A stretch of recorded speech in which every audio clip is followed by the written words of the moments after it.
سلام،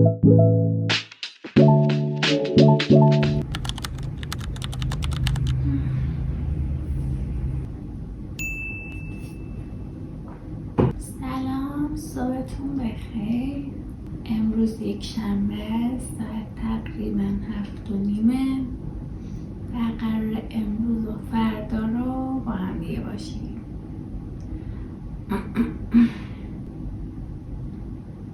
خب امروز چی کار داریم که انجام بدیم؟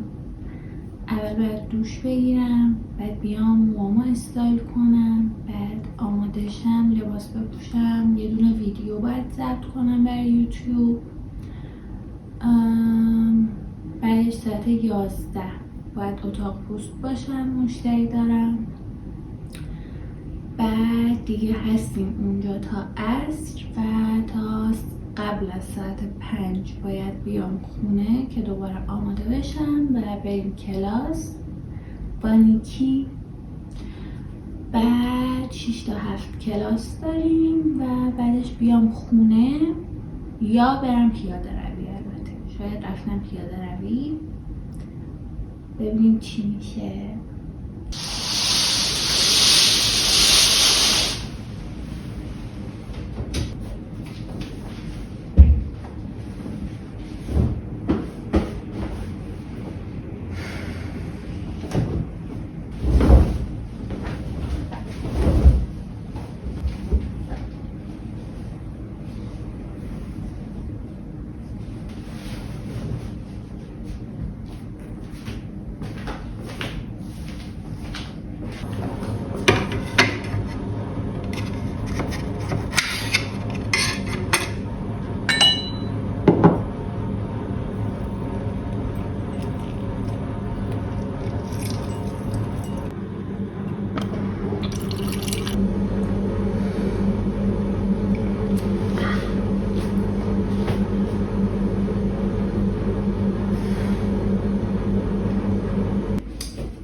خب من آماده شدم، لباسو تو زدم، پوشیدم. الان میخوام ویدیوم بگیرم، بعد برم سریع اتاق پوست، یه تمیزکاری باید انجام بدم و همین دیگه.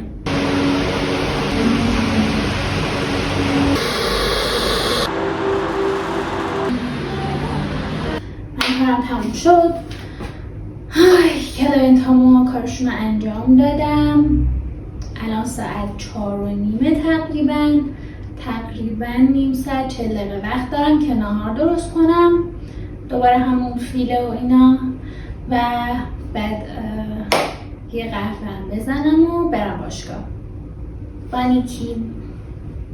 اولین باریه که یه کلاس ورزش رو من تقریبا 5 ماه پشت سر هم دارم میرم، چون که نیکی بیشتر از خودم حواسش به کمرم هست که وقت آسیب نبینه اینا، و کلا خیلی وایب خودش و کلاسش و اینا رو خیلی دوست دارم.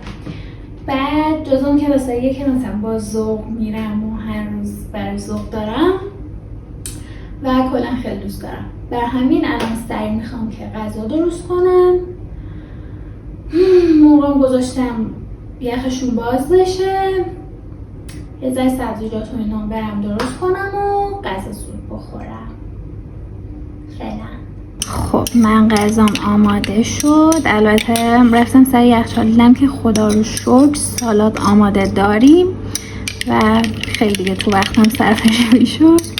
من فقط این مرغا رو درست کردم و این سوسی که حالا به عنوان سس با سالادم میخورم، سس نیست در واقع، ماست و نمک و فلفل، یکم آب لیمو و نعناع. من به عنوان سس میریزم رو سالادم و خیلی خوشمزه میشه، سالمم هست، دوست دارم. دیگه ناهارم بخورم و فکر نکنم دیگه امروز قهوه بخوام بخورم چون که پرم میشم. همینطوری فقط دیگه برم کارام بکنم و بریم سمت کلاس.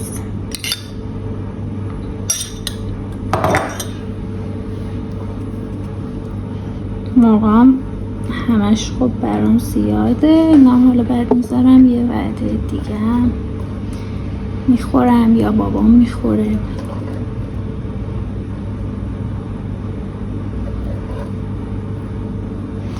فیله نداشتیم، یه بسته جوجه کباب بود دیگه. من همینطوری به همون روش فیله‌ای درستشون کردم.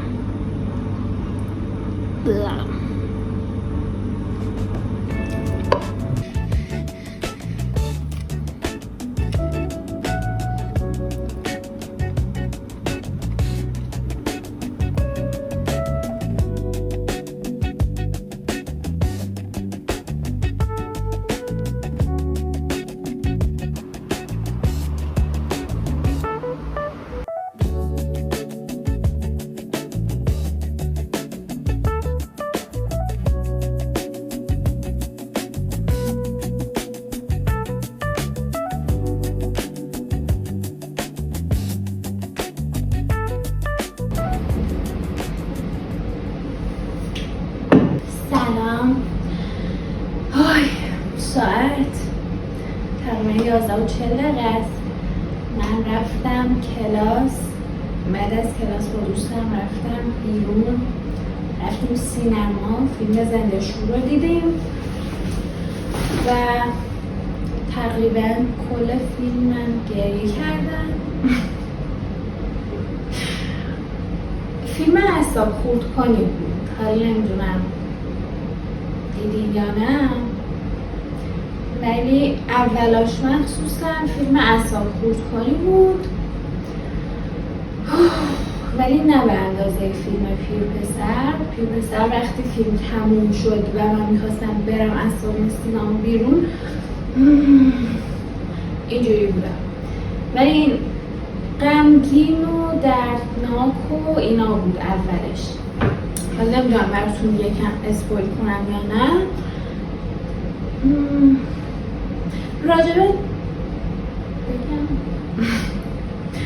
راجبه ادامه 5 تا آدمی که حالا به هر کدوم به یه دلیلی توی زندان بودن و بعد قصاص می‌شدن و اولش واقعا خیلی ناراحت کننده بود. کلا مثلا صحنه‌های احساسی و غمگین و اینا زیاد داشت، ولی در کل فیلم خوبی بود به نظرم. نسبت به پیر پسر بیشتر من نه که بیشتر دوستش داشته باشم، یعنی منظورم اینه که کمتر اعصابمو خورد کرد، به خاطر همین مثلا باش اوکی تر بودم، چون اون خیلی برام اعصاب خورد کننده بود و اصلا دلم نمیخواد هیچ وقت مثلا این فیلمی مثل اون دوباره ببینم. دیگه الان لباسامو عوض کنم، صورتمو بشورم، یه روتین پوستی انجام بدم و ببینم برنامه‌ام برای فردا چیه. امروز باید سناریوی یوتیوب می‌نوشتم که این کار انجام ندادم و فردا ادیت. فردا روز پرکاریه، به خاطر همین الان باید سناریو ویدیو یوتیوب من بنویسم، بعدش میخوابیم.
یه چیز خوشگل بهتون نشون بدم. گلم داره برگ جدید میده. نگاه چقدر نازه. خدایا آفرین مادر، آفرین. بعد این گله بابا آدمه این تو سالن بود، اینم خراب شده و فقط همین یه دونه برگش مونده بود. من آوردمش تو اتاقم چون نور خوبش میخوره، من هر روز پرده رو میکشم. بعد اینم این یه دونه برگ جدید رو داد. خوشگل. این گلم هم این دوتاش جدید بودن، شکفتن باز شدن. این یه دونه، اینم یه دونه کوچولوی خیلی خوشگل داره. اینو میبینید اینجا گینگلی. اینم حالا بزرگ میشه مثل اینا.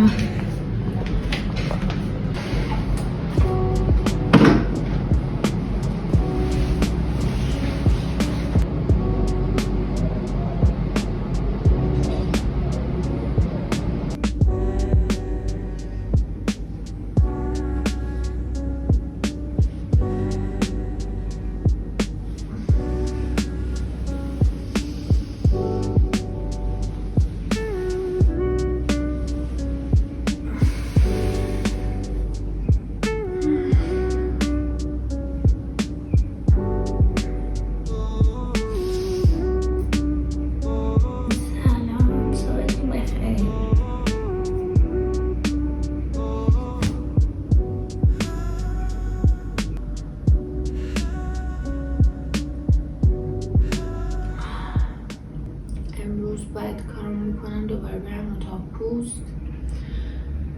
کلاینت دارم. تایم فیشال خودم هم رسیده، باید پوست خودم هم پاکسازی کنم. بعد امروز کارم بیشتر تو خونه است.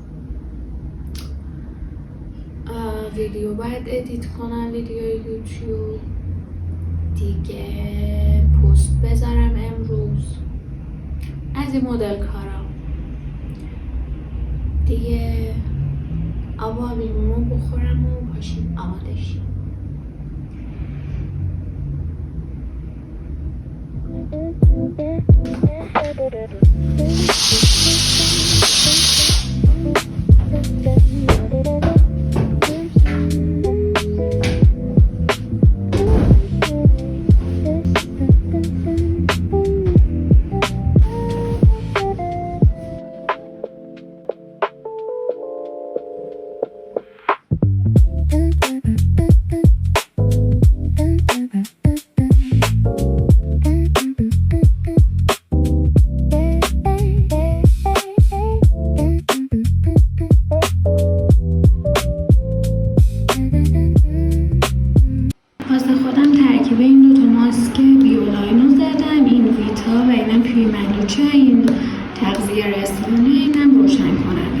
خب من برای خودم فیشال انجام دادم. خیلی واقعا پوستم حال اومد، واقعا بهش نیاز داشت. دیگه کاری ندارم، حوله اینامو جمع کردم ببرم بشورم حوله اینجا رو و مرتب کردم بریم خونه. اومدم خونه، لباس عوض کردم. بعد موقعی که دیروز پخته بودم ازشون اضافه اومده بود، دوباره همونا رو با سبزیجات میخوام بخورم. نهار بخوریم، خیلی گشنمه.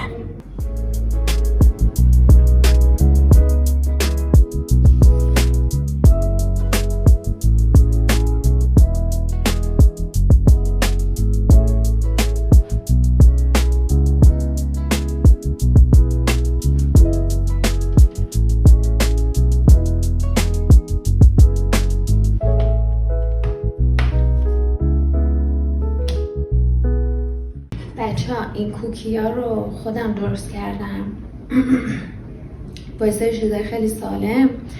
بعد اصلا تصورشو نمی‌کردم که انقدر خوشمزه باشه، ولی خیلی خوشمزه شدم. بعد برای کلاینتام هم گذاشتم. بعد یکشون پیام داد که این کوکی خوشمزه که اون روز گذاشته بودی از کجا خریدم؟ عزیزم خودم درست کردم. بعد ولی خیلی مواد ساده‌ای داشت و اصلا فکرشو نمی‌کردم که واقعا خوب بشه، ولی خیلی خوب شد. موزه له شده، ارده، جوی 2 سرپرک، تخم مرغ، وانیل، بیکینگ پودر و یکم هم من استویا مثلا شیرینی زدم. بعد این مایه روشم که مثل شکلاته زودتون نشون بدم. اینم شیره خرما ارده قاطی کردم ریختم روش دیگه، بادوم و گردو اینا روش گذاشتم، خیلی خوشمزه شد. الان میخوام با قهوه بخورم. بعد یکم برنامه هم ریخته به هم چون که ادیت یکی از ویدیومو یادم رفته براش تایم بذارم و یه ذره الان ریخته به هم. برم اینا رو درست کنم.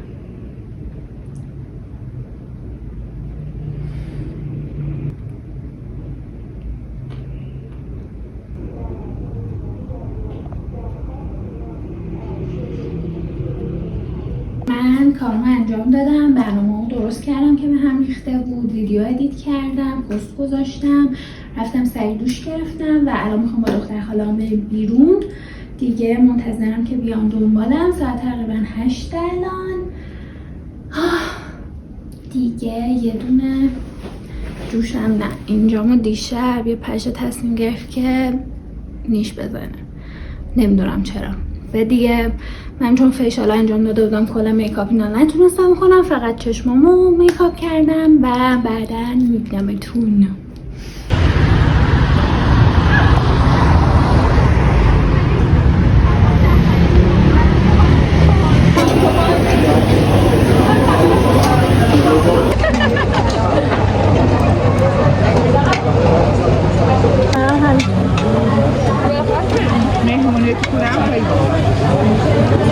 اینجا طبقه بالای عمارت نمکدونه که ما رفتیم غذا بخوریم. بعد از غذامون اومدیم بالا یه چرخی بزنیم. طبقه بالا یه حالت موزه طوره که یه سری افراد حالا با سابقه خانوادگی نسلا در نسل یه سری عتیقه ها، حالا هر چیزی از دوره های مختلف که بوده اینجا جمع کردن و گذاشتن. خیلی قشنگه.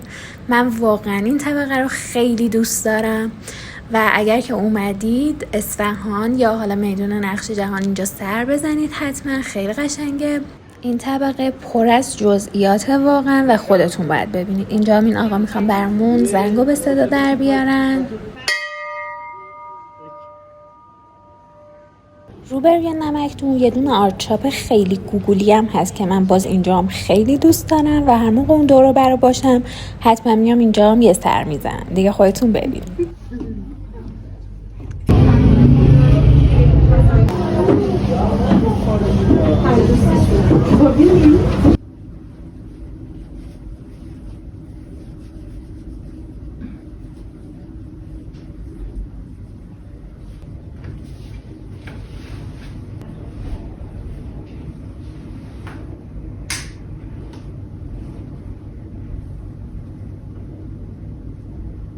از خونم بعد میرفتم بیرون و میومدم و دیگه میشستم پای ادیت تا آخر شب که شام میخوردم و همون آنقدر خسته بودم که زود میکاپ رو خواهی کردم میخوابیدم و هی میگفتم که نه بلاک نگیر زشته بچه‌ها این شکلی ندادم. ولی در آخر به این نتیجه رسیدم مثل هر مسئله دیگه تو زندگیم که مثلا یه کوچولو ازش خجالت میکشم یا مثلا یه اینجوریه که وای زشته اینا، مثلا بعد از یه مدتی به این نتیجه میرسم که it's not that serious، یعنی اصلا اونقدر جدی نیست، تو داری جدیش میگیری و اوکیه و it's okay، چه اشکالی داره.